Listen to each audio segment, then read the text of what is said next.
वंदे वांछित लाभाय चंद्रार्धकृत शेखराम वृषारूढ़ाम शूलधरम शैलपुत्री यशस्विनी। नवरात्र के शुरू होते ही घरों और मंदिरों में माँ दुर्गा की पूजा, आरती और मंत्रों की गूंज सुनाई देने लगती है। नवरात्र का प्रत्येक दिन देवी माँ के विशेष रूप को समर्पित है और हर स्वरूप की उपासना करने से अलग अलग प्रकार के मनोरथ पूर्ण होते हैं। नवरात्र के पहले दिन माँ दुर्गा के प्रथम स्वरूप माँ शैलपुत्री की उपासना की जाती है। माँ दुर्गा अपने प्रथम स्वरूप में शैलपुत्री के नाम से पूजी जाती है। पर्वतराज हिमालय की पुत्री होने के कारण इनका नाम शैलपुत्री पड़ा। अपने पूर्व जन्म में ये प्रजापति दक्ष की कन्या के रूप में उत्पन्न हुई थी और इनका नाम सती था। इनका विवाह भगवान शंकर से हुआ था। एक बार प्रजापति दक्ष ने बहुत बड़ा यज्ञ किया जिसमें उन्होंने सारे देवताओं को अपना अपना यज्ञ भाग प्राप्त करने के लिए आमंत्रित किया, किंतु भगवान शंकर को इस यज्ञ में उन्होंने निमंत्रित नहीं किया। सती ने जब यह सुना कि उनके पिता एक अत्यंत विशाल यज्ञ का अनुष्ठान कर रहे हैं, तब वहां जाने के लिए उनका मन व्याकुल हो गया। अपनी यह इच्छा उन्होंने भगवान शंकर को बताई। भगवान शिव ने कहा, प्रजापति दक्ष किसी कारणवश हमसे रुष्ट हैं। अपने यज्ञ में उन्होंने सारे देवताओं को निमंत्रित किया, किंतु हमें जानबूझकर नहीं बुलाया। ऐसी स्थिति में तुम्हारा वहां जाना किसी भी प्रकार से श्रेयस्कर नहीं होगा। शंकर जी के इस उपदेश से सती का मन बहुत दुखित हुआ।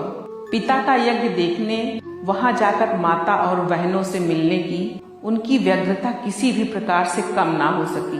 उनका प्रबल आग्रह देख करके शिव जी ने उन्हें वहां जाने की अनुमति दे दी। सती ने पिता के घर पहुंचकर देखा कि कोई भी उन्हें आदर और प्रेम से बातचीत नहीं कर रहा है। केवल उनकी माता ने ही उन्हें स्नेह से गले लगाया। परिजनों के इस व्यवहार से देवी सती को बहुत क्लेश हुआ। उन्होंने यह भी देखा कि वहां भगवान शिव के प्रति तिरस्कार का भाव भरा हुआ है। दक्ष ने उनके प्रति कुछ अपमानजनक शब्द भी कहे। यह सब देखकर सती का हृदय ग्लानि और क्रोध से संतप्त हो गया। उन्होंने सोचा कि भगवान शंकर जी की बात ना मानकर उन्होंने यहाँ आकर बहुत बड़ी गलती की। वह अपने पति भगवान शिव के इस अपमान को सहन ना कर सकी। उन्होंने अपने इस रूप को तत्काल वहीं योगा अग्नि द्वारा जलाकर भस्म कर दिया। वज्रपात के समान इस दारुण दुखद घटना को सुन करके शंकर जी ने क्रुद्ध हो अपने गणों को भेज करके दक्ष के उस यज्ञ को पूर्णतः विध्वंस कर दिया और सती भस्म होने के बाद अपने अगले जन्म में शैलराज हिमालय की पुत्री के रूप में जन्म लिया। इस प्रकार वह शैलपुत्री के नाम से विख्यात हुई। पार्वती, हेमवती भी उन्हीं का नाम है। इस जन्म में भी शैलपुत्री का विवाह भगवान शंकर से ही हुआ। माँ शैलपुत्री देवी पार्वती का ही स्वरूप है, जो सहज भाव से पूजन करने से शीघ्र प्रसन्न हो जाती हैं और भक्तों को मनोवांछित फल प्रदान करती हैं। मन विचलित होता हो और आत्मबल की कमी हो तो माँ शैलपुत्री की आराधना करने से बहुत अधिक लाभ मिलता है।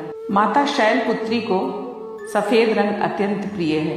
नवरात्र के प्रथम दिन माँ शैलपुत्री की पूजा करते समय भक्तों को सफेद वस्त्र धारण करना चाहिए और माता को सफेद पुष्प और भोग में सफेद रंग की वस्तुएं अर्पित करनी चाहिए। ऐसा करने से भक्तों को मनोवांछित फल की प्राप्ति होती है। जय माँ शैलपुत्री।